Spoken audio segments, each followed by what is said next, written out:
Good evening to everybody. I'm Oscar Blue for Border Network News, correspondent for Real America's Voice News and the Wendy Bell Radio Network. Good evening to everybody. Share this video out. Before and foremost, censorship, it is attacking our platforms consistently, and it has taken away our platforms. Also, to beat the algorithm, you guys had to hit that like button, hit that bell button on YouTube. We're live on YouTube, we're live on Facebook, and we're live at Twitter.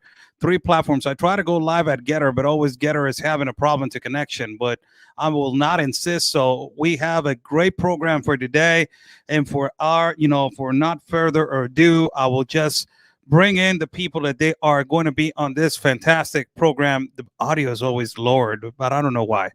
So as the situation, it is escalating and it is getting aggravated in certain parts and certain borders in Mexico that connect to the United States of America. We need to understand that there is a city right now that is the center of this, the epicenter of this mass migration, and that is El Paso. And as years before, when I first started talking to Anthony, I became a fan of Anthony. I became a follower of my boy, of my brother Anthony.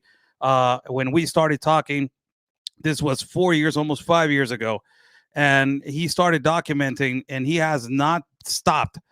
Although he has received multiple humongous attacks, he has not stopped from documenting what is happening in El Paso. So, he's one of the first ones, and if not, is the first one that started documenting in the part of Texas.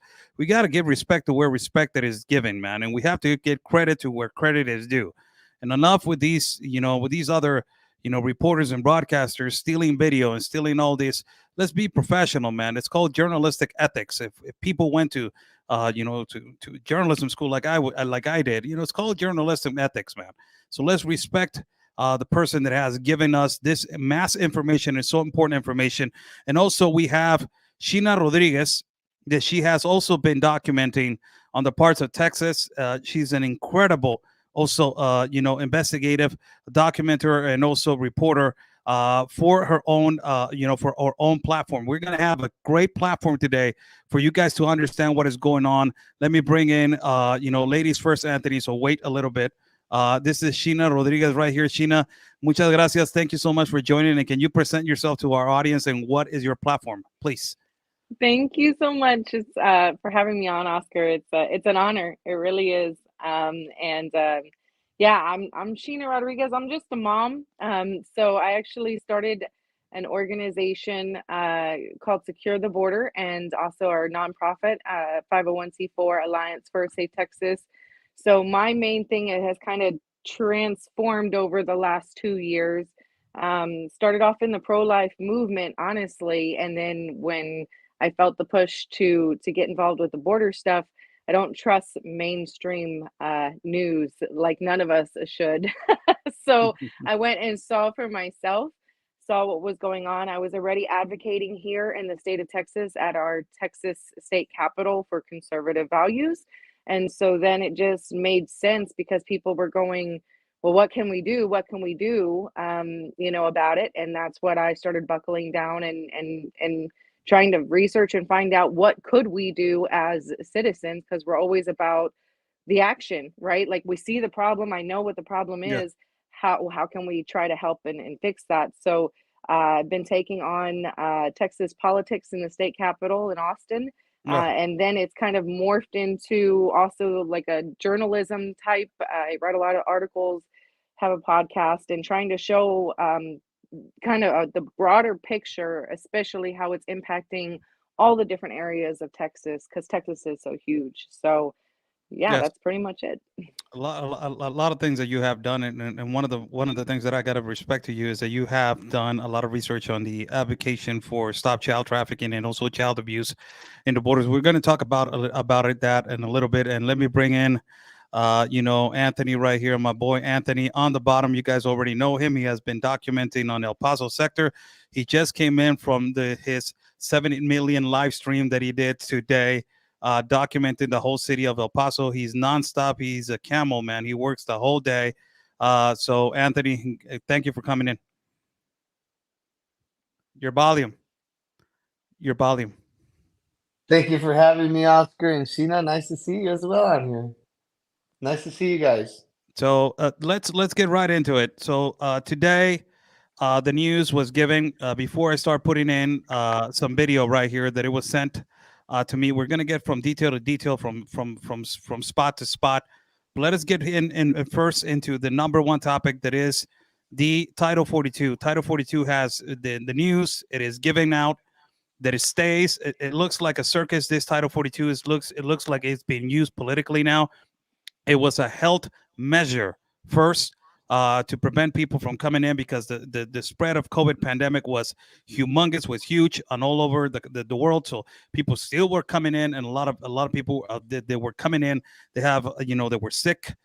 So to stop that spread, Title 42 was implemented. Apparently, this was and implemented on the Trump administration. Now Joe Biden, that it was wanted to be a saint. He started saying, "I'm going to take it off." All of a sudden, he puts it back, and then he takes it off, and then he puts it back. It looks like a political circus for me, that is being used just to create a smokescreen. That something is being done, but ultimately nothing that I see that is remotely close to action and decision to control the mass migration, or ultimately to send a message of how to migrate correctly through different parts of countries. Title 42 has been reinstated again. The judge said it stays, and they're going to have a talk about it all the way to June. So is this going to stop the mass migration from coming in? I'm going first with you, Anthony. Do you think that this is going to stop it, if they implement it or not? Listen, nothing is going to change. We have individuals from Venezuela still being allowed into the country. We have people from Nicaragua, even though this is supposed gonna be staying in place. Nothing is going to change. This government has gone rogue no matter what these judges or whatever these courts decide. Ultimately, it falls under the Homeland Security and the people who run that. And at the end of the day, they're going to do what they want to do. And since there is no repercussions or anybody being held accountable, these individuals are going to continue on the destruction path of America as we continue to see it. Just today, I sent you some drone footage where a mile down the river, downtown El Paso, we have the National Guard looking all brave and bold with their little Humvees and their weapons drawn. But just a mile or less than a mile on the opposite side of the actual international port of entry, we have migrants lined up at a non-port of entry at an actual gate, and we have border patrol agents in vans and in buses driving up to that location and kind of doing it out of the public eye view, slowly trickling in migrants in their vans and taking them into the processing facility. This is really out of the public eye view. This is off of the border highway in El Paso, Texas, and it is actually pretty well under the actual freeway. You have to walk under the border highway. There's no parking in the immediate area, so I did have to walk for a little bit of a distance and then put the drone up. Actually, I was hanging off the freeway as I put the drone up in the sky so that I could get a better eye view into a sky view into what we're seeing right now on the screen. And right there, you can actually see they're all lined up and waiting to have their turn as the gate or revolving door comes open. Border patrol vans are there to pick them up and take them to processing. So no, nothing is going to change. This is going to continue to occur, especially living in these Democrat cities. This is not going to change. Now, we were talking behind the scenes, Chino. We were talking that there's a program that is now they're trying to bring it up like it's something new, like oh my God, it's a surprise. We're gonna fix it. My God, we came with a big solution. It is called CBP1. And this program, supposedly CBP1, as they were explaining to me, it is going to be a platform and a website where the migrant comes in and they put in their email and they put all their information in, where they are going to put the petition for asylum and refugee. And then CBP takes the decision on what if their asylum case or refugee case is going to be legitimately a case for a court date, then so and so and so, if they're in their court date, of course, ultimately they're going to be accepted into, the asylum and refugee process into the United States. What do you think about this CBP1, and if it is going to, in a way, impact the control factor of the mass migration that is happening in Texas? Well, I think, when Anthony had mentioned this the other day during his live streams, and then while he was live on Real America's Voice News with Dr. Gina, it triggered memories in my head, because even when recently, when I was down there with Anthony over there in Yuma sector, I had seen, the Border Patrol agents using their cell phones. And I had some of my own personal contacts that currently are working in some of the other sectors here in Texas, telling me about this program, that they're already processing them over, like they're being processed. The NGOs are utilizing this program, but they didn't specifically tell me the name. So after what Anthony had divulged, I quickly typed in, like I do so many times, because you and Anthony do such amazing work, and you guys have so much content when you guys are going live and your boots on the ground, that there's a lot of information that might get missed, so I quickly type up a blog piece, and I cite it, and I pull it up, and I pulled actually up straight from CBP, talking about what this program is, and on how that this has been implemented. I believe it's been for a number of years. It was originally, from what I was reading, intended for legal travelers, right? Like people going back and forth for work, what have you, or for leisure, that they could quickly fill in this information on CBP1 and have it resubmitted, so this by the time that they get to the border, it's just a fast process. Well, everything that we see, like with Title 42, that hasn't been implemented for quite some time now, in most of the sectors, okay? Or they'll implement certain parts here or there. It's just the public wasn't aware of it, right? And it made it appear as if there was still something being utilized, some tool being utilized. But we all know that that's in fact not the case at all. And I think that this, by the use of the administration pushing this back, so that this way, like Anthony had said, they can promote the use of CBP1.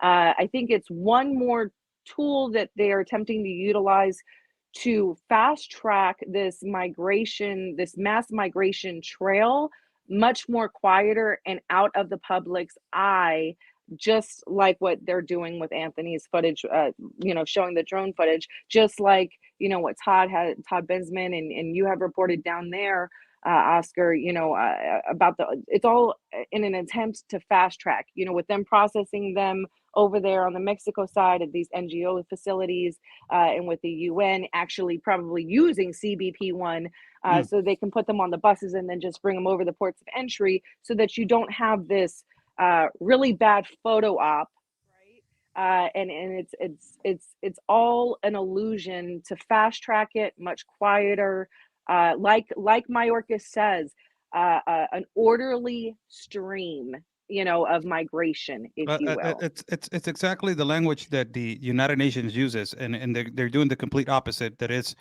the Global Compact talks about migrating orderly, peacefully, and with the purpose. And now supposedly they're bringing up this program that is called CBP1, that is it's remotely, and it is almost a copy paste of what the United Nations it is trying to do, and it has been completely the opposite. It is disastrous. A lot of kids have been lost, women have been raped, women have been killed. Excuse my language. A lot of migrants have lost their lives in the Darien Gap trying to migrate on this open border, open border cities, open border countries. It looks like it's not going to get fixed anything. Clearly, the message. It is abrupt, and it is not there, Anthony. Clearly, the message, it is exactly the same. Mayorkas, it is, in my eyes, it is a person that has a lot of responsibility, and a lot of these migrants have lost their lives under the assumption of what he thinks that is a humanitarian, and you know the language. These NGOs, they use a lot of this. Well, you're not humanitarian, and immediately they start using their language. You're a fascist, you're a racist, you're a xenophobic, transphobic, homophobic, all this phobia. You are that, and they push you into a corner that they make you look like this bad person.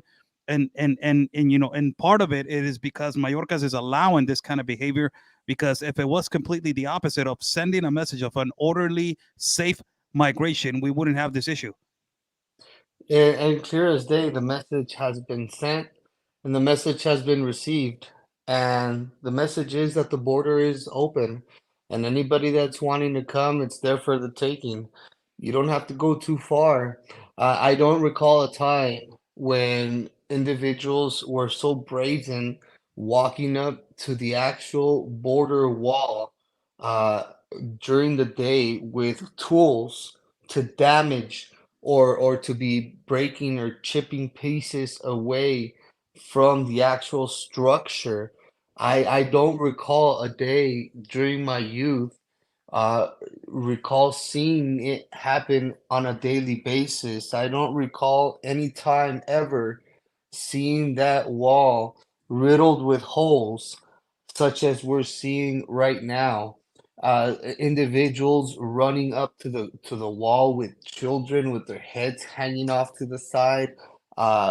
It's just barbaric and it's asinine for individuals to sit here and say that people like Governor Abbott are doing a great job, to sit here and say that President Biden is doing a great job, that it is just an infrastructure problem. That is not the case here. There is nothing compassionate about this. And if Democrats or Joe Biden cared about these people as much as they claim to do so, these individuals would not be out in the streets in the freezing temperatures Mm. as they are every single night. If these people were cared for, there would have already been not an immigration reform, there would have been an immigration overhaul. Oscar, they have controlled the House, they have controlled the Senate and the presidency. They needed nothing else but to get to work and make it happen. It's just become a talking point and a divisive tool for them to further divide this country and continue on their progressive agenda and importing this third world mentality, this third world individuals, because these people don't know freedom, they don't know the Constitution. There's a huge culture crash of what we're seeing happen here in El Paso. We are now seeing the homeless people fighting these people over food, over gifts that are being dropped off for the needy people. We are seeing the homeless now push back against these migrants that are pushing them out of their shelters. So it's a huge culture crash. You also have the language barrier, of course, and a lot of these people don't have any real work skills. So all of that comes into play. A lot of the people that are out here on the streets have no documents, so they're not allowed inside of any of these shelters. They can't buy any bus passes and they can't buy any plane tickets. And so therefore they're just kind of stuck out in the street, and the frustration is setting in, the desperation is setting in, and the crime is speaking for itself when over 75% of the calls in El Paso to police are migrant related. No, and it shows you the homeless factor in El Paso, that a lot of people thought that possibly homeless factor in El Paso was not a big factor, and then now it's showing that there's a lot of homeless. So this, in a way, it brought up, you know, the homeless factor also in El Paso, because possibly before a lot of people were not putting attention to it, but now that it is becoming a problem because of housing, now they are realizing that is a problem. China, the vulnerable factor. This is what I want to talk about, because I'm you know, I'm a humanitarian myself, and a lot of you guys know that I stand in a way, in you know, in my position, that I understand the vulnerable cases.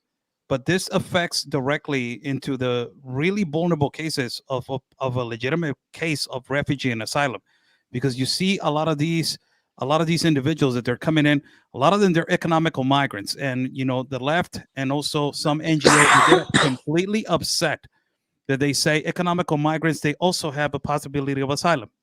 They have a process, but it is not a fast way process like if it is a legitimate case of a vulnerable family or a vulnerable person that is legitimately coming into the port of entry to ask for asylum or refugee. Do you think that this needs to be controlled now more? Because ultimately you're having a mixture of individuals arriving right now to El Paso, and the majority, it looks like it's, again, all men. And that's what we've seen almost this entire time is young military aged, very able-bodied men that are coming over. And one of the things that I like to do when I do make it down there to the border is I like to actually speak just like what you guys do, but being a female and a mother, I pick up on things, and I'm able to relate a little bit different and ask some of different questions from different angles, right? And especially to the women and the children in particular. And I'm going to tell you, out of every single person that I've documented from and interviewed from Yuma, Arizona, and Anthony's been there. Anthony's helped me a lot with the translation during a lot of these, interviews that I've tried to conduct down there, from the Del Rio sector to Roma and La Jolla. Every single one of them, when I ask them the questions and they tell me the abuse that they endured, not in their own country, but on the way to the United States, because they are being incentivized to come, being raped, shot at, killed, children being, beheaded, right in front of them as a way of intimidation, right? When we ask them, would you do it again? Would you do it again? Would you tell other people to come? Not one. Me personally, I have not come across one person who has responded emphatically, yes, I would do it again. Most of the time, their response is either no. Some of them will tear up. Some of them will say absolutely not. Some of them will say, well, I wouldn't bring any children. Don't bring any children. Definitely don't bring children. I have not found one that has emphatically said, yes, come and do it again. Most of it has been, I didn't know it was going to be this bad. They understood that there was going to be some risks involved. But the NGOs, the UN, and the social media pushes that these people see, that's incentivizing them to come. They don't explain to them, oh, well, you're going to have to go possibly through through the gap. You may be raped. You may be, kidnapped. You might be this, you might be that. They don't want to glamorize the truth, right? Just like the mainstream media doesn't want to talk about these issues, right? They don't want the truth to get out there. And I think that using CBP1, going kind of a full circle back, is just another way to incentivize people to come. On one hand, they're quietly saying, well, yeah, Title 42 is being upheld till June. But on the other hand, they're saying, well, we've got this program that now you can go ahead, if you're in Guatemala and Honduras, and go ahead and submit your paperwork. So by the time you come here and get to the United States border, you can already be processed. You can already be accepted. I mean, it's just another incentivization. And there's absolutely nothing humanitarian about what's going on. And then you and Anthony both always close out your shows by saying, and always your country first. There's not been hardly any coverage by any mainstream media at all about the impact to Texans and the impact to Americans. And I'm not just talking about the drugs. I'm talking about their houses being broken into. I'm talking about the women being raped, and the same thing that we're seeing here now dealing with at our border at the US and Mexico border has been happening over there in Europe. And what has been happening? Women have been, more than 70% of the women are now being raped over there in Europe because of illegal aliens coming into these different countries claiming asylum. The same thing is happening worldwide. And so there's nothing human, and everyone's losing. The migrants are losing, by being the abuse that they're having to endure, and Texans and Americans are losing. The only ones that are benefiting from any of this are the cartel and the corrupt politicians that are all receiving kickbacks. It's all about the money. No one's winning. Now, there's a thing that I want to discuss because I just went to on the border with Honduras and also in Guatemala, and there's a political factor right here that is going directly affecting the United States of America, and it is obvious what is happening now. Before there was some order in a way that the mass migration, it was controlled, but now as I talk to officials in Honduras and I talk to military in Guatemala, all of them they were really upset of the Biden administration, clearly because the animosity that is being created by this administration, by saying one day, "Hey, it's open," and then you have the incentivization of these cartels, these organized crime, these travel advisors, which they are known in Central America and South America, that they are the ones that they have the huge connection to go all the way to the north, and all this that is being created now. The thing is now that the relationship between these Central American countries, that is Nicaragua, Honduras, and Guatemala, it is being now with animosity because of the Biden administration of what they're creating. Why? Because the migrants are saying, hey, you know what? Nicaragua, you're racist and you are not human because you're not letting us pass. And then Guatemala, you're racist and you're inhuman because you're not letting us pass. Then Biden says that it's open. And then, hey, Guatemala, you're good. You're great. You're a great country. Hey, you're letting us pass. They're tired of this. Do you think, Anthony, that in some point somebody needs to be held accountable for this humanitarian crisis? Because all of this that is in El Paso, it is people from Central America and South America that in one point they thought, hey, you know what? The Biden administration lied to us, and then all of a sudden, hey, we are good, and then hey, we're bad. Do you think that they're creating animosity between other countries? Absolutely, and it's all a divide and conquer strategy, not just amongst American citizens, but I think amongst large people diversity. And unfortunately, and we're falling right into it, but we got to remember this has been a very, very long time coming. Besides us trying to investigate President Trump's tax returns, and instead of us trying to investigate January 6th, we should have a thorough investigation as to who is behind peddling, really bringing down the cheese and really bringing all of this forth, and get down to who has been the people that have set the wheels in motion.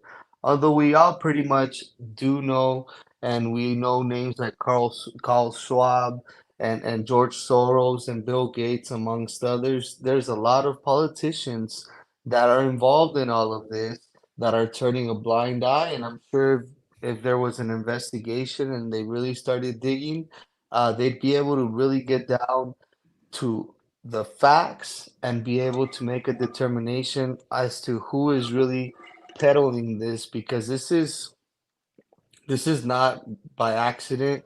This is not incompetence. This is deliberately by design, and this is doing what it's designed to do, bring this country to its knees. The division is there, the culture crash is there, the crime rate is up, the border patrol morale is through the mud. We have border patrol agents committing suicide at an alarming rate that we've never witnessed before. American citizens using the term invasion. When I go out and I'm out there on the border and I talk to people that are actually living on the border highway, and that is a term that they give me, I am shocked. I am shocked to hear that term come out of paisanos here from El Paso, because they are, pretty much so used to illegal immigration because it's a part of this city as it's been around forever, never at this rate. And you're hearing paisanos here from El Paso use the term invasion, and that is pretty shocking for such a progressive town, man. And I want to say something. Like I have pushed, and you know more than anybody, I have pushed for these NGOs to be audited. I think that it is more Man, I had so many confrontations with these people, man. And it is just ridiculous the way that they push their narrative, and these so-called lawyers that they practice their law in our country of Mexico without a permit, without a legal permit, and under the humanitarian eye of I work for an international, organization that is the United Nations, so I'm providing a service and la la la he. But it is not the way that it's supposed to be. Now, if you're seeing how they're peddling these NGOs, Sheena, do you think that it's time that something needs to be done on a serious note with these NGOs that they're basically promoting right now?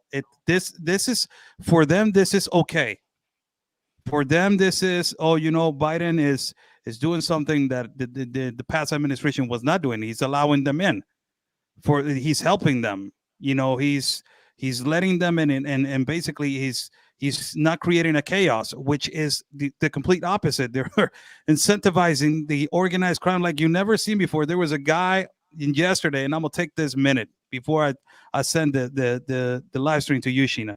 There was a guy yesterday on Anthony's live feed, and he said in California there's no border problem. The border problem is secure.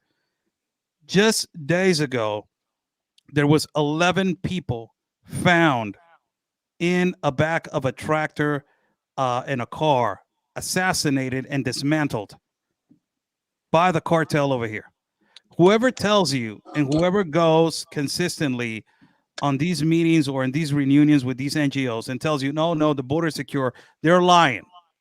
Let me just tell you, absolutely, blatantly, they are lying, because they don't want you to know that there's a total chaos and insecurity on the other side. Do you think that, Sheena, that these people, after, I don't know who comes, but do you think that some of these NGOs need to be prosecuted, held accountable for what they have done and what they're doing? Because a lot of these NGOs, they're pushing also for these children, unaccompanied minors, to be delivered into non-parents, non-sponsors, and people that it's just unbelievable. Chingao. It's just crazy how just a guy, normal Juan, just says, hey, I want a child. I'm over here. I want one. And they just lift their hand, and it is just being delivered, Sheena. Do you think that these NGOs, about time that somebody does a thorough investigation and they do something about it? It's past time. And I think that the state of Texas should spearhead the way on this. I'm so thankful that you asked me that question for so many reasons. That is one of the main reasons why I feel like I had stated before that I started my advocacy years ago as in the pro-life arena. I was a volunteer counselor. And that is one of the main reasons why I view this as a pro-life issue, is because of what is happening to the children. And I have come in contact, just like you and Anthony, but not nearly as much as you guys.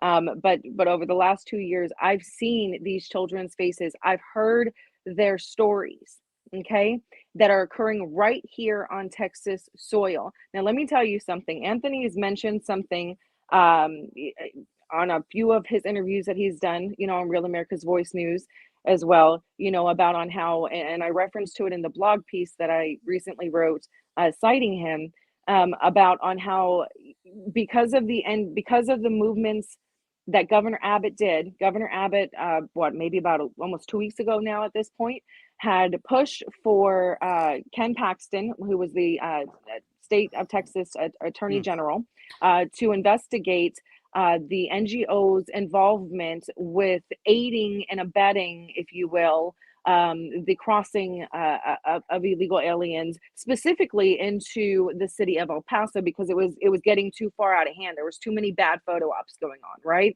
That they couldn't cover it up. Neither side could cover it up. But at the same, prior to that, okay, Project Veritas, and all three of us have been screaming at the top of our lungs about what has been happening with these children for however long now, okay? Prior to that, Project Veritas finally blew the lid once again, as they're so notorious, and thank God for Project Veritas, about the very first drop that they did was the trafficking of labor trafficking and sex trafficking of unaccompanied minors right here in the state of Texas, in Austin and in Houston and, you know, the Metroplex areas. These were verified cases. They did the job of the federal government and actually followed up on some of these quote unquote sponsors. We all knew that this was happening, right? But Project Veritas got the hard proof. Okay. Right after that happened, Alliance for a Safe Texas, I start putting it out on blast. And I said, I'm calling for an investigation for Attorney General Ken Paxton to launch an investigation based off of the findings, the investigative journalism of Project Veritas. And I also included, because there were several other incidents that had occurred, including Houston PD raising the alarm months ago of unaccompanied minors in the city of Houston just simply vanishing, right? I included other sources right here in the state of Texas and said that, yes, this investigation needs to be launched because that is the job of the Attorney General, okay? I put out that action item for all of my followers, and people started calling and emailing. Of course, I called and emailed, and I got referred to one of Ken Paxton's specialists, one of his office's specialists. He tells me that as a citizen, Oscar, I want your people, your followers to hear this. As a citizen of Texas, now mind you, I'm involved with the Republican Party. I'm a precinct chair here in Tarrant County of Texas, okay? Anthony knows I'm very involved. I was told that as a citizen of Texas, I cannot ask nor demand the Attorney General to launch an investigation, that I did not have the quote unquote right to be able to do so. So I said, okay, so let's go to plan B, right? And I was told at that point that only the governor or a sitting state legislator or a DA could request an investigation to be done. Now, mind you, and I apologize, I'm kind of being lengthy, but I feel like all of this is really important, okay? Go ahead. Go ahead. Because it shows what's happening right here in Texas, Go right? ahead. You know, mind you, Ken Paxton's office, the Attorney General's office, has launched previous investigations based off of Project Veritas's findings with regards to election fraud cases here in the state of Texas, okay? So what I couldn't understand is why ever in the world has this not, if Project Veritas has done this and you've launched investigations prior to this, I'm making you aware of this. I'm assuming maybe you just don't know. I'm making you aware, and all of the border advocates, you know, with a part of Alliance for a Safe Texas are making you aware of this. Why can't you take it upon yourself to do your job, right? So then I start contacting state legislators' offices. This was right before, right before Christmas, and I'm hearing a lot of them of going, well, maybe we'll consider it. We are talking about children. And what I want to tie into this really quick, you guys just talked about the divisiveness, right? And that's all part country against country, person against person. I've got, Americans and Texans that are even ticked off at the Border Patrol and at the Texas Guard because they're viewing them as treasonous, and these are people on the right, and I'm going, be mad at the government, right? Not the people who are doing this. I understand the frustration. My point is, though, you want to talk about the divisiveness. Why is nobody really talking about the children on either side? Why is it taking the citizens of Texas and groups like Alliance for a Safe Texas to call for the launch of the investigation of what's coming, what's happening with these unaccompanied minors? Because I believe it's the one thing that people on both the left and the right and everyone in between, I'm not talking about your radicals, right? Because all sides have your radicals, okay? Those stupid people. I'm not talking about them. Exactly. The vast majority of people would rally behind to sit here and say, this is wrong and this must stop, something must change, if they knew what was really happening with these children. And that's why both sides are quiet about it. And let me interrupt you right there, Sheena, because there's another thing that is really important. Like all these unaccompanied minors that I have studied so much. I traveled with more than 10 caravans in the south of the border, and I have seen multiple hundreds of unaccompanied minors. none of them are bringing documentation because a lot of them they have been raped or they have been abused or they have been sent with a non-parent, with a non-family member, with a coyote, with a trafficker, and ultimately these the left and also some groups, radical groups in the United States of America, do not want to talk about the fake families and fake matrimonies that they are created so they can achieve the political asylum and refugee asylum into the United States of America using a minor. That is an actual truth. In 2018, more than 5,800 fake families were found. In 2019, more than 4,800 fake families were found. Excuse me. And now that I just went to, and I want to drop this off because I want to clarify. I just went right now to one of the most, and I don't like to go to those meetings, but I went. I went to CPAC in Mexico, and I met a lot of people, and there were a lot of good people. One of the most amazing people that I met was Tim Ballard, and also I met Eduardo Verástegui, and I talked to him. Eduardo Verástegui, that he's potentially going to be he's one of the greatest advocates in Mexico about child trafficking and child abuse. I asked him this question: there are more than 34,000 unaccompanied minors in 2021 that arrive into the border of the United States of America. What can we do? And he didn't call for closed borders. He called for secure borders. There need to be filters now implemented on every border. And he ultimately mentioned first the border with Mexico and Guatemala and the border with Mexico and the United States because we're not also having problems with people coming in from Mexico to the United States, but also from the United States coming into Mexico. Remember that there has been pedophiles found over here that they're running away from federal crimes and all of this kind of situation. Do you believe that it's the term that it's because there's the terminologies that they are being used, they need to be more clarified for people to understand. Do you believe that the secure border implementing filters now, how can you push the government or certain organizations to create filters, and if something can be done on the United States side? And it goes for both of you. Whoever wants to answer first. I'll answer really quick, really first, because I know I spoke a lot, and then I'll pitch it over there to Anthony. You know, the policies, it is the incentivization of the policies, the changes in the policies. Unaccompanied minors was never a thing years ago. Okay, but because of the changes of the policies of immigration policies and the ways that it was implemented, it began incentivizing child trafficking, and the demand for child trafficking is not anything new.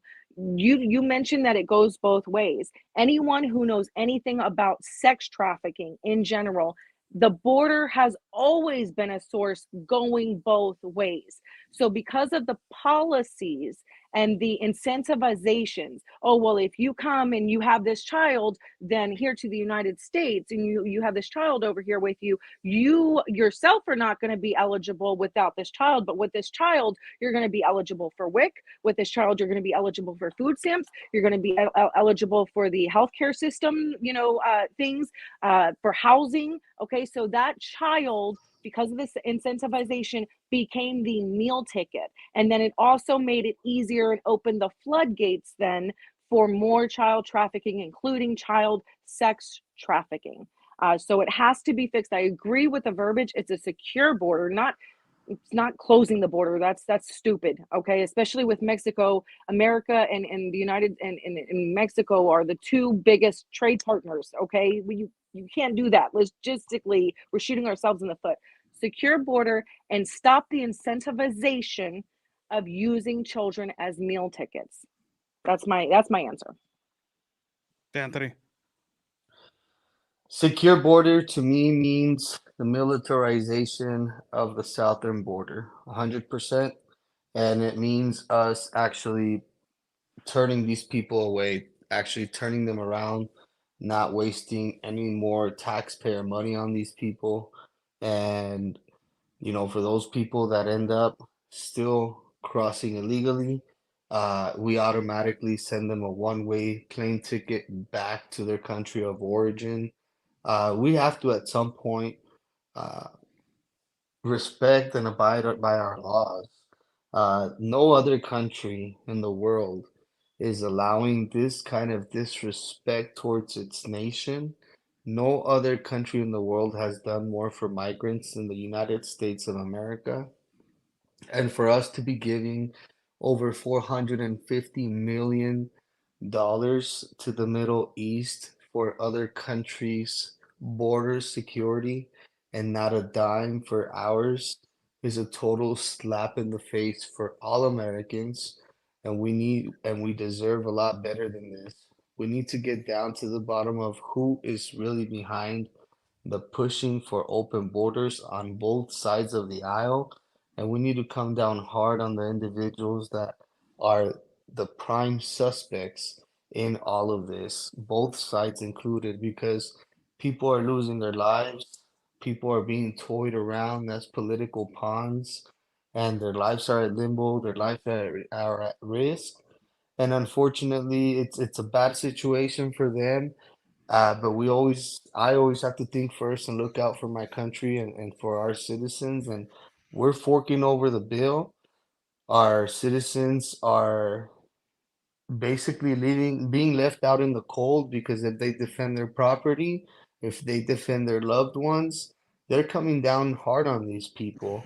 Their properties are running rampant. These people are running rampant through people's properties, destroying, breaking in. There's footage of migrants jumping the border fence out here in El Paso and running into people's houses. It's total carnage of what is being brought upon. And if these individuals, the first initial step as they're coming into a foreign country is to break the law in such manner that they're climbing through fences and crawling underneath barbed wire and such, what can you really, honestly, this is a serious question. What can you really expect from these people in your neighborhood? Would you really feel safe letting your daughter walk around the corner to the park? I'll tell you one thing, I would not. There was a certain time of insecurity for me earlier today being out there with these individuals. And you more than anybody, Oscar, know that feeling of what I am talking about. When you start feeling that they're like all mumbling to one another and they're talking about you, and you don't know what their reaction or what they're trying to plan out, you know that feeling. And I felt it really strong earlier being out there today, bro. Yeah, and I want to be clear about something that it's clearly for us. I'm an immigrant myself. I'm a migrant myself. So I would like to people to understand that I am a pro-migrant. Anthony is also a pro-migrant, and absolutely Sheena's a pro-migrant. But I believe that the three of us, we believe strongly on the correct ways of migration. We don't believe that this, and I'm talking for the three of us, and I apologize if I mistakenly say something that isn't correct. But we don't believe that, using a coyote or a trafficker, it is a resource of transportation. And this has become that. This is the thing that really upsets me, that, when I'm talking to migrants in Central and South America, they're saying the travel advisor told me that it was going, and I said, hold on a minute, hey. He's not your legitimately federal agency or an immigration official, or a police officer. This is a man that only wants your money. And he's going to do whatever it takes to take away that money. And sometimes, the majority of the times, put you at risk with you and your family. When you are, and I have said this before, and I said it in Spanish, cuando ustedes se ponen en las manos de un asesor de viaje, un traficante o un coyote, ustedes forman parte de ese acto ilícito, porque ustedes están pagando por un acto ilícito. Ellos no son un recurso. Eso no se supone que es el proceso. They're not a resource. That is an illicit act if you pay for a service with these kind of individuals. I think that has been the number one mistake of all of this, because if people understood a process, and there's no level of education, and this comes with American liberal activists forming part of this. A lot of these people, getting a lot of money because they know that, hey, you know what, over there it's open. Yeah, let's go over there and protest. Ha ha ha. But you already know the purpose. So this comes with that. I believe strongly that the number one mistake that has been done, Anthony and Sheena, has been that they have created this idea that these people are a resource, a legitimate, safe resource of transportation for them to get to the United States. That's the most craziest thing, that you actually believe it in yourself. Like, oh, yeah, you know what? Usted véngase y ahí está. Usted le va a mandar el mensaje de la persona y él lo va a llevar y lo va a entregar. Like, no. That's not supposed to be the way. The way is supposed to be every port of entry. And this is what organizations and NGOs, they get upset when you point this out, because it's the number one detail. Now, let me just talk about what has happened in El Paso, because that's the current situation, what we're seeing right here. There's a shelter that is going to be put right now, and Anthony did this. And of course, credit is due where credit is done. We are like that. This story, I believe that you told me, who was it who break it, Anthony? Okay, I originally saw it from a local news station here. KFox 14 was the ones that broke it last Wednesday. So this is a shelter that is being now. This has happened in every city when a mass migration starts to happen, and this is nothing new for a lot of people to be like, "Oh my God, it has happened." It happened in Del Rio. It happened in Eagle Pass. It has happened in Yuma. Everybody saw what had happened in Yuma. Happened in Tijuana one time. And when cities get overflowed and overrun, they don't know what to do. They really legitimately, they don't know what to do. And people are laying down. The temperature in El Paso is crazy. If you guys have never been in El Paso, that is cold as hell, man. I will not recommend going without a thermal right now outside in the cold. It is cold as hell. And I want to give some tips off to my boy right here that has been reporting late at night at the cold. A lot of people don't give thanks, and I want to give Anthony thanks right now for him going out there late at night and reporting. But this is what it has landed into, that now there's no resources.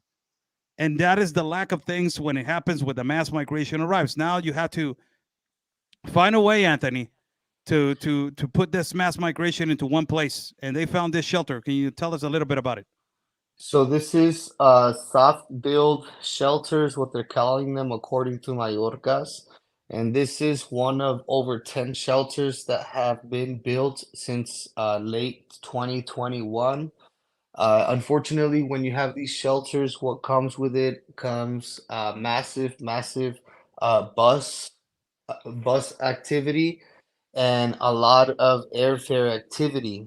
That particular location is set to house anywhere for at least 5,000 bodies, and they are looking into building a much more permanent massive location here in the next couple of weeks. That is still kind of under the tap. They're not really being too vocal about it, but they will be building a permanent facility down here, which will be massive from what I'm being told right now. That particular shelter or housing center actually will have a medical facility and a center for children as well. And like I said, it does house at least 5,000 people, and they will be looking into building a permanent housing facility here in El Paso. That after the city of El Paso has already spent $9 million of taxpayer money down here in helping in this massive influx of people coming over the border. This is the newest project here in El Paso, and they've been working on it for about a week now, and it's moving very, very fast. And I mean, this just goes to show you that there is absolutely no plan in sight and no end in sight for what is coming. This is gonna be a ongoing situation that's not going to stop, man. Let me pause the video right here because a Whataburger will fit perfectly right here in this corner. A Whataburger will fit perfectly right here with a nice parking lot and an orange cow right here on the side, right here, Anthony. By the That's way, quick, actually all city property. All of that all of is city property. property of the city of El Paso. All of that. So let me ask this question because we're talking about like our experiences with this immigration issue, and now that we're seeing it on massively happening in El Paso, Sheena, have you ever, because it happens to all of us, and I told Anthony, there's going to be a point when you're going to break down, and they told me this when I was walking on the first caravan. There's going to be a point where you're going to break down, and I was so tough, saying, "Never going to happen to me.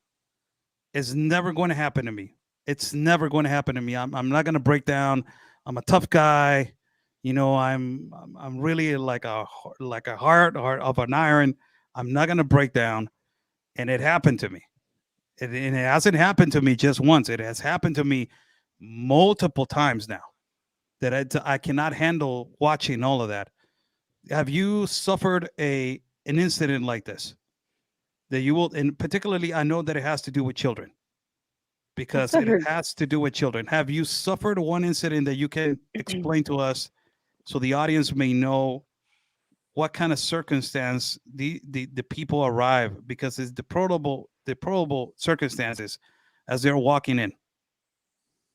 several times, several times, where I have personally, I'm a mom, and like I said, the children in particular really get me. There's been several times, and I can tell you, my hat goes off to both you and Anthony and Ben, who have been doing this for so many years. People have no idea. It's one thing to see it through through a live stream, or a camera lens. It's another thing to be in it. And I can tell you, me personally, I have aged over the last 2 years. There have been nights where I have not been able to sleep. Mm. I live in North Texas, so Texas is very big. I live in the DFW area, and it's from here to just about the Del Rio sector, which is about the closest for me, is about 6.5 hours, depending on how quick I drive. Um, and I can tell you, there's been several times where I've cried the entire time coming home, where I've sat in silence. Um, Several of the times where it's been very emotional, Anthony and I were together, including more recently, down there in Roma and La Jolla, where there is no one can convince me otherwise, besides that we were there. God put us there where we were at that moment to intervene and interject in a clear sex trafficking attempt of a very young, beautiful girl from Belize. Um, and what was interesting was that the day before, we were interviewing a few different unaccompanied minors that had came over, all ranging in age from about 7 to 17. Many of them, and this one in particular girl, I'm sure Anthony will remember, with the one with the yellow shirt, looking in their eyes and seeing how petrified they were, hearing from their mouths, because of course I asked them, how did you're 10 years old. How did you travel from Honduras, to the United States all by yourself at 10? They told us with their own mouths on how they were you trafficked from bus to bus from car to car, going from warehouse to warehouse, facility to facility, Mm. many of them possibly UN facilities, okay? And on how these women told them, as long as you go to the United States, as long as you go to the United States, we will pay for you to get there. And when you get here, here's the sponsor's information of who you're going to go to. This is your uncle. This is your aunt. Okay. And many, all of these kids that we all spoke to when I asked them, this was way before, this was a few months ago, right? They had no idea. Oh, I guess it's my uncle. I was told that I met him one time, Mm. when I was a child, when I was a baby. But then the one case that we clearly interjected, those beautiful 13-year-old from Belize, bilingual. Her story was different. She was literally taken. She sat there. We sat there and talked. I sat there and talked with her for, I don't even know how long it was. And she explained on how she was taken from her mother and her 3 brothers, um, forcefully taken and separated, told that she was going to go to the United States, told who her sponsor was, and given that information. They slapped that bracelet on her, and brought her, but she was kept separate. She had different stories. She wasn't put in warehouses. She instead had a woman that took pretty good care of her. Apparently, she was very clean. And she had a And different bracelet. a different bracelet that I have actually on my stand right now, my stand, because I pray for her every single night and every single morning. And you see, the difference was that, unlike all of the other girls that we spoke to the day before, she was not raped. She was not put into these warehouses. She was kept untouched. So why else, Oscar, you tell me, why would a 13-year-old beautiful exotic girl, bilingual from Belize, okay, kept have a drastically different story that was ripped apart from her mother, but she was not raped. She was not put in these warehouses where these other girls were raped. Because virgins carry a much higher price tag, and they sent her alone in the middle where there was no National Guard, Horrible, no man. Border Patrol, That's while they horrible. sent 2 other diversion groups, and we just happened to be right there. That stays with you, and we do not know what has happened to her since. That stays with you. It marks you really bad. Anthony, have you had you had multiple stories possibly, but have you had one that it really has marked you in your life? Mm, yeah, it's I've grown numb to it, I feel, because for a minute it was kind of haunting. Mm. And I want to say probably 2 of the worst ones is hearing a mother cry frantically, as so she has her baby and she's about to cross the river, and the coyotes are helping them load up onto their water raft, right? And as she's getting onto the water raft with her child, the coyote yanks her daughter from her, and he says she'll go on the next raft. And they push the raft, and the raft starts going into the US. No way. And No way. the mom, at this point, frightened, scared, intimidated. She's okay. She's hoping at this point that her daughter is gonna come on the next raft. She never came. She never came. And to hear those cries, those howls, that one was really, really, really brutal to me. And then the one that will stick with me forever was when I was in Del Rio and I was out there with 2 other Homeland Security agents, and they were conducting other investigations, but somehow we ended up at the same spot after a massive crossing of people from Venezuela.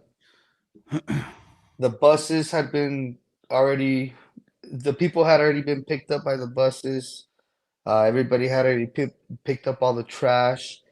And as we're sitting there on this property right next to the river, we're talking, and I was on the phone with you. I was on the phone with you. I was having a Gatorade, and as me and you are having a conversation and I'm conversating with the agent while you're on the phone with us, we start hearing these frantic screams of pain and moaning. And I got up and I look around, and the agent and I both run to the river. And you and I are still on FaceTime, and I'm turning the camera around and I'm recording with my other phone. And my other phone recorded the incident, and it recorded my conversation when you're telling me, just record it, get off the phone, get off the phone. And I got off the phone with you, and it was just horrendous to hear this little girl being sexually uh, abused right in front of us at 2:30 in the afternoon, right at the edge of the river, where we had zero power authority to run across that river. I looked at the agent. He goes, "You cannot go over there." He couldn't just start shooting over there. All he could do was report it. Report it. He asked me to send him a copy of the video, the footage of what we were able to document when it was happening. But those whimpers, it took so long for me to be able to catch a regular night's sleep after that. But I think those two instances really Hmm. hurt. I can probably say those really hurt my heart. Yep, that's a tough one. That's a really tough one. I had a lot of incidents, says because I get a lot of these. Uh I think that what has happened to me, the last caravan was so contaminated, and it was. I said it that the last caravan that I walked was really bad people. Was really bad people. There was a few that there were vulnerable cases, but there were thousands that there were really bad people. And I was so contaminated that these kind of incidences have gotten me really close to, in a way, to God, because now that's the only way that I can digest and cleanse myself of everything that happens to me every time that I travel, every time that something bad happens, like I almost got killed in Guatemala, and these kind of situations. I think that a story, and I will tell it, and I'm not going to tell the most graphic ones because they're really graphic, but I'll say the story that broke me down in a really, I would say, nice way, quote unquote, is me walking on a caravan and I'm interviewing a 5-year-old kid, and I have shown this interview multiple times. It is a kid from Venezuela. He was walking with no shoes, no t-shirt, and walking on a caravan, and he was so happy that he was getting to another place that his mom told him that it was going to be a beautiful place, that he was not going to suffer there, that he was going to be a lot of food, a lot of toys. The whole thing about you thinking, it broke me down. I had to cut the video in the interview because I was crying watching him walk alone, walk on like a freeway with thousands of people, and I'm watching this kid walk alone with no shoes, and telling me, "Oh yes, I'm happy. I'm gonna go over here. I'm over there," and I'm like, "Where?" And I'm wearing shoes, and he's not wearing shoes, and it makes me think the two different worlds that we live in. You know what I mean? The two different worlds that we are. Like, we are located on two different worlds. And it broke me down just to say, man, we are so messed up, man. We're really messed up. We got our priorities all bad. Like, all these countries are so bad, but it's not the correct way. It's not the way. And all these open border policies, what they do is they incentivize these kind of crimes. These kind of situations that happen, like the one that happened to you, Sheena, watching a 13-year-old girl, an exotic 13-year-old girl that has, I have seen exotic women, how they treat them differently, because they're sadly, it is human trafficking, sex trafficking, and ultimately it is a price tag that they put on several women also. And I have seen that, and that really shocking, because you're seeing that as a woman. I believe you, as a woman, you're watching something that is completely disrespectful to womanhood, that they're putting a price tag on a woman, And that is, you're like, no, that's not supposed to be the way. And in the case of Anthony, I remember you not sleeping for months. For months, you were not sleeping. And we used to talk late at night because you couldn't Mm-hmm. sleep. Sometimes you used to call me at 10, 11, 12 to just talk Mm-hmm. because you couldn't sleep because it was all Yeah. in your mind. So, what I want to get to talking about this before we close this out is that these are the kind of crimes that the left in the United States of America, the liberals, the progressives, they do not want to talk about because they want to continue with these irregular crimes that are occurring in other countries. Somebody needs to be held accountable, Anthony.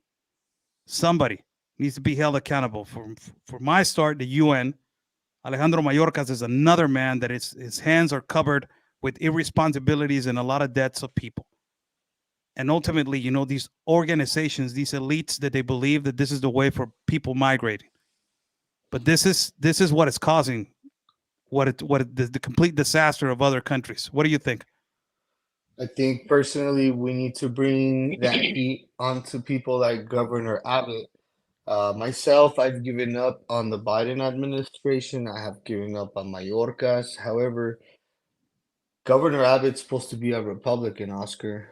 And when he was reelected, he said he would do everything he needed to do within his power to save this great state. And he has continuously failed to do so, only doing a bunch of photo ops. And he actually, Oscar, when people on here say the National Guard is holding the line, no, they're not. The National Guard is doing such a great job, no, they're not. Governor Abbott is doing phenomenal. He's doing whatever he can. No, he is not. And stop making these bullshit excuses for him and make him live up to the great governor he promised you he would be. All right? By implementing Article 1, Section 10, Clause number 3. Write it down for those of you guys that simply want to say that he's doing everything he can, that it is President Biden that is stopping him from doing this. Absolutely not. The power falls within the state to protect its state and its citizens when it is under an invasion. And if he were to again implement Article 1, Section 10, Clause number 3, he would be able to put a big stop on the bleeding that is happening right now through the Texas southern border. It would be a great start if citizens of the great state of Texas start holding this guy accountable, because otherwise he is just proving myself and others right that he is a part of the Uni Party and he has no interest in protecting the sovereignty of this state or this beautiful country. And by shoving people further up north, he's further putting this state in debt and he's further putting the Democrats in power because he's helping add more districts within the House. And so, through the census, for an average of every 750,000 illegal aliens that fill it out, the Democrats gain a House in the Senate. So they are just redistricting and locking down power. They're redistricting blue districts for them blue districts. So you're gonna get just more Democrat power all across the board. So that is where you kind of wonder, well, why is Abbott instead of deporting them or sending them back as he claims to do, which there is absolutely no proof of him or the National Guard rejecting these people and telling them to go back? Absolutely not. Far from that. The National Guard, in fact, helps the migrants get off of the water rafts. The National Guard actually helps these people come up the riverbank. so that they can safely turn themselves over to Border Patrol. They are not protecting our borders. They are actually a welcoming committee. And if we want to start holding people accountable, I think we've got to start at the state level. Yes. Now, Sheena, what do you think? Mhm. I think a lot of things. Like I said, that's actually been our main focus. I can't even think beyond the great state of Texas. We encompass the vast majority of the southern border. We have I think 1,254 miles of it of the U.S. southern border. There's a lot that the state can do, and we're getting ready for the 88th session. I will be there from January 10th through January 12th, excuse me, which is the start of the next 88 session. I was there during the 87th, and every single one of our 3 special sessions, if I wasn't at the border, I was in our capital, and I was one of the few. There was only a handful of us. Brent Smith, which is the attorney from Kinney County, was one of them. Trying to do everything and anything, raising the alarm and trying to say we need sensible legislation. There's a lot that can be done right here in the state of Texas. Anthony mentioned declaring an invasion. The right-wing media, ran with it and took it, falsely claiming that Governor Abbott did declare a state of invasion. That's actually one of the things. We are one of the many groups that have been pushing for the declaration of invasion, invoking not just the U.S. Constitution, but also the Texas Constitution ability to be able to do so. And for me, one of the things that could have been effective, Governor Abbott very briefly for a very short period of time kind of applied some economic pressure, which I think is our greatest. Has several different ports. We are the 9th strongest economy in the entire world. We have a lot of power, and so we have a lot of ports. He applied that pressure, at least some photo ops, for a very short period of time. Kind of interfering a little bit and with the ports of entry by actually invoking the constitutional ability and declaring this as an actual invasion. He could then go ahead and constitutionally do something like that again, because we need something to be able to combat the money that's being made by the cartel organizations that run the shadow government of Mexico. And you know that better than anyone, Oscar.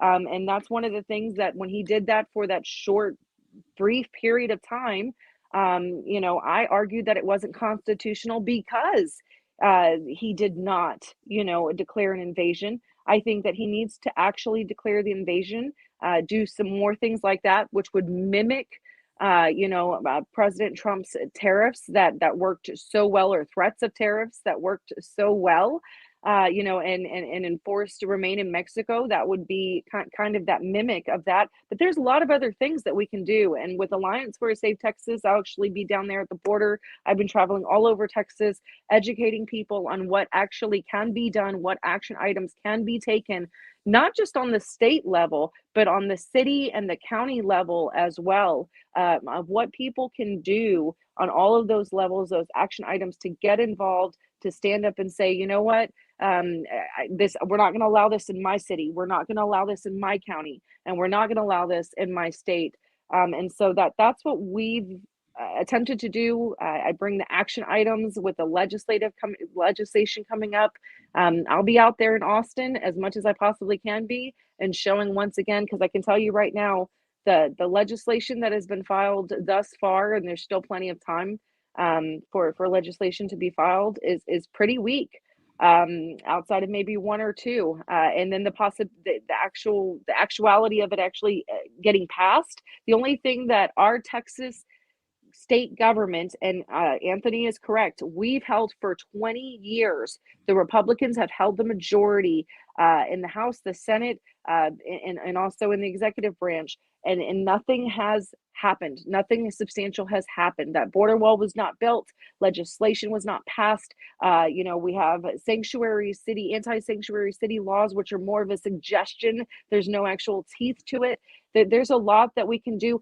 We even talked about the children. Why is the state of Texas, and this is one of the things that I've been talking about, we have state statutes, state laws, child endangerment laws that can be and should be applied right here in the state of Texas to some of these unaccompanied minors and to some of these children that are knowingly being placed into harm's way on their way up here. The moment that they step onto Texas soil, just give me one case where we actually prosecute that. And you know what that's going to do? It's going to send the message across the border to say, you know what, if I'm going to bring a child, or I'm sending an unaccompanied minor, we can't send them to Texas. Let's send them to California. Let's send them to New Mexico. Let's send them to Arizona, because that's the only thing that we can do.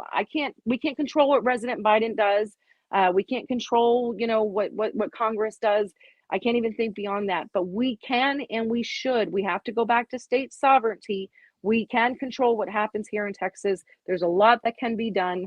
So we just got to step up and do it. And we're about to see, I think, a lot more bloviating, but people are going to pay a lot more attention here in the state of Texas of what our state legislators and governor is actually willing to do besides spending our money.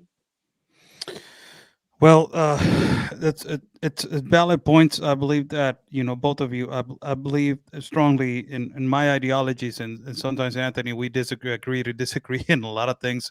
But I will say that, migration is a right. Since humanity started happening, human being has started migrating through different places of the world. But in those rights, there's laws, and things need to be done correctly.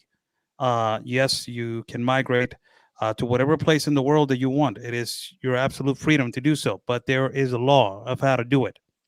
And if you don't obey, if you're not doing it by the law or by a process of immigration, you are violating the law, which makes you a person that is not lawfully doing a process correctly. So that understanding, I believe, that is misinterpreted into now that arriving through a non-port of entry, it is the law, and it is not the law. I've said this multiple times. Crossing through the river, it is not a port of entry. Jumping a wall, it is not a port of entry. Arriving to where a place there is no wall, it is not a port of entry. A port of entry, it is where it is the entrance to, particularly lawly, it is the country of whatever you want to enter. That is the process that that is the process that it needs to be done.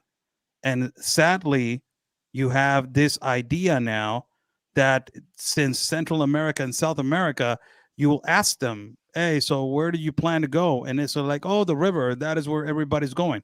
So everything is normal through the river. And if you ask right now through El Paso, they will say, oh, the canal. That is where everybody's entering the canal. It is legal. They're accepting us over there. It is legal. If you ask to Yuma, they will say, oh, the containers over there where the containers are at. That is where, and if you are in Tijuana, oh, the mountain. That is where the mountain, that is not a port of entry. Migration, for me, it's a right, but there in those rights, there has to be the obedience of the law. And that is the number one thing. For me, absolutely, that is what it is. You want something to say, Anthony, or what? It's a striking similarity when you, Ben, and myself went down to, was it Guatemala? Where we crossed from Mexico into Guatemala. How you have the actual legal port of entry up on top on a bridge, and people are conducting business and showing their ID, and everything's all kumbaya. And then right below, like they have it in Eagle Pass, right below, like they have it here in El Paso, Texas now, It's a copy you have the illegal border crossers, full force, not showing any documents, and then you have the border patrol, man, opening these gates for these people instead of them leaving those gates closed and shut. You have lines and lines of people that have zero money, they have no sponsors, they have zero game plan for themselves other than we are now the problem of the United States of America. And something that is being talked about down here right now in El Paso is all of the trash being discarded by the migrants, but not so much trash, Oscar, but the goods that are being donated to them that are just being discarded by these people out on the streets. Food, clothes, and blankets that are being dropped off to these people are just being thrown out in the street like trash. And that is something that city council members are now talking about because it is now becoming an issue. People are Hmm. down there donating to these people and then they're just throwing everything away. So it's a really unfortunate situation. Sorry about that. My battery is running out on the computer. And I believe, okay, it's already connected. I'm sorry. I'm sorry if I shown my behind for a little bit to the audience. Apologize for that. Yes, it is mine. So don't be jealous. That's all you? That's all me. That's all me. That's all Mexican product. It's All it's not Photoshop? it's It's all not Mexican product. Just for not everybody to know. Photoshop? It is not Photoshop. It is all me. Oh, Just for oh, everybody to understand. Sheena, yes, it is. Thank you for everybody for watching this evening. That's Sheena. One last thing. Tell us where people can follow you, where people can watch you, the beautiful way that you write some reports. We need to talk about that because I need you to write for me, man. You write really, really good, man. You are a really good writer. People should watch and should read what Sheena writes, and it is all factual information. That is the number one thing that I subscribe to like. her Substack. Subscribe to her Substack, guys. Okay, so Yeah, Sheena, where can they find you? thank you. First, let me just one really quick thing. There's nothing racist. You talked about the left wing stuff and their narratives. There's nothing racist about wanting safe communities. There's nothing racist about wanting your laws, your country's laws to be followed. And there's nothing racist about wanting to put your country first. So one of the things, my plea is that, you know, Mr. Bannon, Steve Bannon always says, action, action, action. Well, that's literally all that I've been about for the last 2 years is that action, action, action, and what people can do. Because when they see what you and what Anthony and what Ben are putting the truth out there in a little bit, when I'm out there, I'll be heading back down there soon. And bringing the information through the articles and the journals that I do write. And thank you for the enormous compliments on my writing. Thank you. You know, then they're like, well, what can I do? I'm telling them what they can do. So securetheborder.us is where we actually have a take action tab. Those here in the state of Texas, my plea as a mother and as a Texan is please help me apply this pressure on Governor Abbott right now. Our biggest call to action, our current one, contact Governor Abbott, contact your state legislator, your state representative, your state senator. If you don't know who they are, contact me, reach out to me, PM me, I'll let you know, and ask them to write a letter to Ken Paxton's office to launch this investigation into the NGOs and the trafficking of these unaccompanied minors occurring right here in the state of Texas. So Secure the Border is our website. You can find everything on there, including our social media. And then, yes, my Substack. I just started it, the Mid-Cities Conservative. My podcast is also up on there. Some of the blogs that I write is up on there. I've written several different pieces, but securetheborder.us. And then the Mid-Cities Conservative, Sheena Rodriguez on Substack, and all my social media on Facebook, Getter, Twitter, all of that is all on the website as well. So please subscribe and like and share the information. And I quote these two amazing gentlemen right here so much because they don't get enough credit, and their information is so relevant and valid, and people need to know it. And I'll tell you what, I take the news that they are putting out there and I put it in an article, because whoever follows these two and like Ben, and then the articles that I try to put out there, the blogs, they're going to know what's actually happening days before mainstream media it picks up on it, if they do at all. So help with the censorship and spread that information in any way that they can. But thank you. It's been an honor, and thank you for the compliments, Anthony, my brother from another mother and father. Hope to be seeing you again really soon. And thank you so much, Oscar. It's been an honor to be invited to come on your show. Thank you, and thank you guys for all that you guys do. Seriously, thank you. But securetheborder.us and Mid Cities Conservative on Substack. Now, I want to ask you a question. Do you Oh know no. how to make albóndigas en chile relleno, Sheena? No, my family's Puerto Rican. Leave it alone, Okay? point blank. Sorry, I can make a mean flan though, and I make pastelillos, arroz con pollo. My husband is a first generation Mexican American, so I have made some stuffed peppers before, but Puerto Ricans, we don't really do things spicy, so sorry. Listen, Sorry. listen. Disculpe.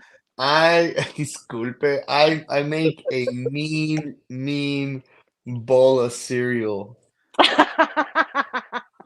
That's Cornflakes. what kind of bowl do you Cornflakes. use, Anthony? What kind of bowl do Cornflakes. you use? A big dog bowl. This is it's really difficult to put it in there. It's really I the other day I make a maruchan soup. It was really good. Ooh. 3 minutes in the microwave. Put some cacahuates chinos in there, and I ate it alone like a little fat kid on the corner of my house. And I was not sharing at all. I was not. My son was asking me if I can share. I said no, I'm not. And you better step away from the vehicle. I said, step away from the vehicle because it is not going. They're not sending their best. I said, you're not sending their best. Anthony, where can they follow you, brother? You guys can follow our work through Real America's Voice News, the app. Follow me on Getter, Real Anthony, and Twitter, Aguero for Texas. And if you guys are interested in following my live streams, go to Rumble or YouTube and just look me up, Anthony Aguero or Anthony Aguero Live. You'll be able to find me. Not hard to find. There you go. Before I go, I want to say also Ben Berquam, you can follow him at Real America's Boys News. That is our boy. Also, download the app, Real America's Boys News. It is free. Download the app. You can go to the website, realamericasboysnews.net. You can watch us at Roku, Hulu, DirecTV, Apple TV, old TVs, 40-inch, 60-inch, 65. Hulu? Yeah, Hulu, Honolulu. Hello, Hulu, hello, hola. I messed up that one. I'm Mexican. Hey, it reminds me of a joke. Let me tell you one. It reminds me of a joke. My friend of mine, when we were in junior high school, I think that he first got his resident card or something like that, and he was crossing with it, and he didn't know anything about English. So when he was addressed by the border agent when he used to cross walking, everybody was telling him, hey, Bebo, it was his nickname, tell that you're going to McDonald's. Whatever it says, say McDonald's only. And he said, all right. So when he got to the with the border patrol, he's like, hey, what's your name? And he said, my name McDonald's. And that was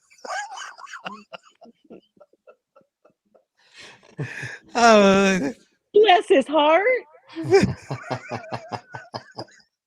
We were like, yes, there you go. You can follow me at every social media. Everybody knows where to follow me. Border Network News, also my brother Anthony. Credit given where credit is due, man. We need to understand that something that is called journalistic ethics, if something is being found on the ground, it doesn't cost you any time and any minute and any second to say, hey, we're live right here. It was documented by so-and-so, but we are doing a live stream to document it also. Please don't be that guy. Don't be that journalist, man. Don't be that journalist that goes over there and is breaking news. Nobody has ever documented since 1965. Stop. Stop, please. Stop with that. So thank you so much, Sheena. Thank you so much, Anthony, for being with me tonight. God bless you, both of you. And, like we always say, Anthony, peace and love. And always your country's first. God bless you guys.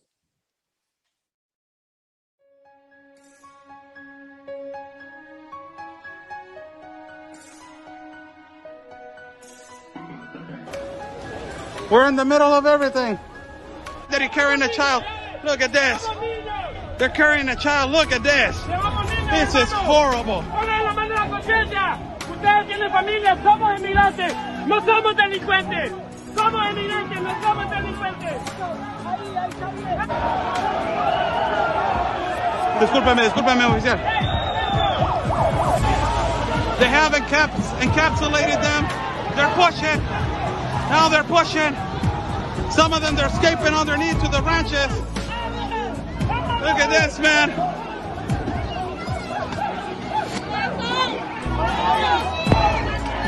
They're throwing rocks.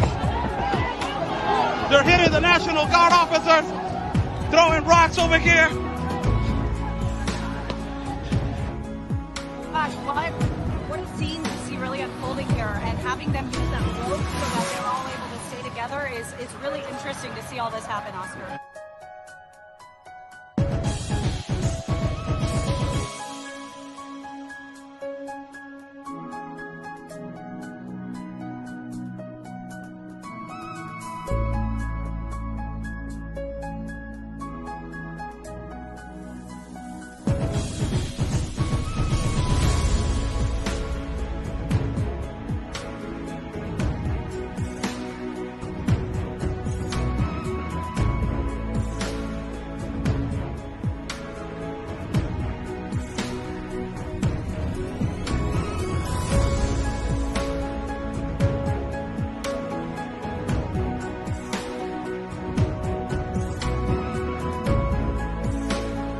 Is number 4 in the world for violence and homicides. Due to this factor, the military was moved to Tijuana.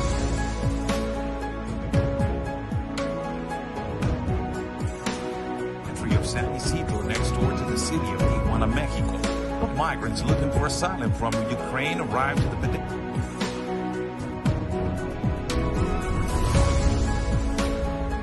Roto, señores, las barreras. Ya no los pueden controlar. They have broke the barriers. They cannot control them.